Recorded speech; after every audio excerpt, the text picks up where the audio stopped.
હું પહેલેથી જ કહેતો આવ્યો છું કે જે રીતે ડિમોલેશન એટલે કે યુપીમાં ડિમોલેશન થયું હતું એ બાબા ડિમોલેશન અને આ દાદા ડિમોલેશન, એ દાદા ડિમોલેશનમાં અહીંના ધારાસભ્ય ભગવાનભાઈ બારડ કિન્નાખોરી રાખે છે અને મારી પાસે એમની રજૂઆત આવી.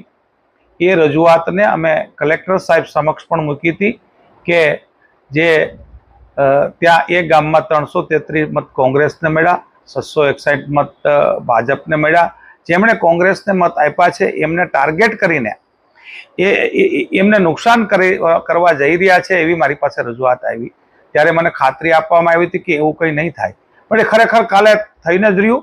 અને જે લોકો એમ કહેતા હતા કે એ વાત ઉડાવ છે, એ ત્યાં બાદલપરાના ગ્રામજનોએ જ હવે આપના સામે પણ મોઢું ખોલ્યું છે અને એ વાત કરી જ છે કે સામાન્ય રીતે કોઈ પણ ગ્રામ પંચાયત યા તો કોઈ પણ તંત્રનો એક ભાગ જ્યારે ડિમોલેશન કરવા જતું હોય ત્યારે સીધું એમ મનમાં આવે કોઈને કે આ જગ્યાએ આપણે પાડી નાખવું એટલે ના પાડે, પણ એના માટેની એક દબાણ રજિસ્ટર હોય.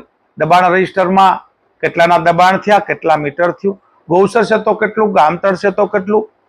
જ્યારે વાત સરકાર ગૌચર દૂર કરવાની વાત કરે ત્યારે બાદલપરામાં 672 મીટર, ક્યાંક ખાલી 72 મીટર એટલું જ ગામતળ દૂર થાય. કયું ગૌચર દૂર થયું એની ઉપરથી ખબર પડે કે ના આ કોઈને ટાર્ગેટ કર્યા છે માત્ર ને માત્ર. અને એવા વખતે ટાર્ગેટ ના કરે એવી મારી વાત અગાઉથી હતી અને એ કાલે થયું છે, એ બધાએ નજરે જોયું છે. કલેક્ટર સાહેબે એક ખાતરી આપી હતી કે કોઈના રહેઠાણ નહીં પાડવામાં આવશે અને આ સરકાર તો ગૌ ભોક્તની અથવા ગાયો માટેની સરકાર કહેવાતી હોય તો ગાયો જ્યારે બાંધેલી હોય એનું રહેઠાણ એ ઢાળિયું મતલબ કે નાની ગૌશાળાઓ પાડવાની વાત આવી ત્યારે ખેડૂતે કીધું કે અમે ત્યાંથી હટાવશું નહીં ઢોર. એમણે એક આંદોલનની વાત કરી અથવા તો સત્યાગ્રહના ધોરણે. ત્યારે ભગવાનભાઈ બારડના કહેવાતા પીએ પોતે દોરડું હાથમાં લઈને દોડ્યા જતા હોય અને ગાયો માટેનું ગાયોનું રહેઠાણ પાડે અને એને ગૌભક્ત કહેવાતા હશે, અથવા તો એ કઈ જરૂર હતી, ત્યાંથી પાણી નહોતું જતું, ત્યાંથી કયા વાહનો નહોતા જતા, અને ગામની 10-12 શેરીઓ હોય એમાંથી 2 શેરીઓના જ દબાણ દૂર કરવા, પછી એમ બોલવાનું કે તો અમારા ભત્રીજાઓનું કે ભાઈનું પણ એક દબાણ, એ તો સૂકા ભેગું લીલું બળે.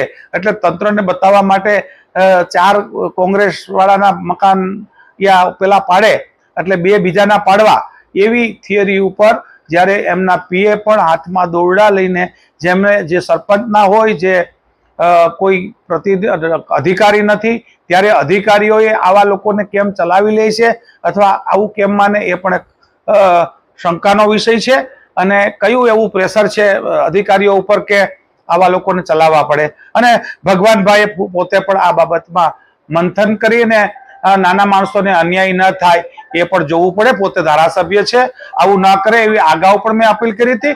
ફરીથી અપીલ કરું છું કે એ કિન્નાખોરી ના કરે એવી મારી આ તકે અહીંથી જાહેરમાં એને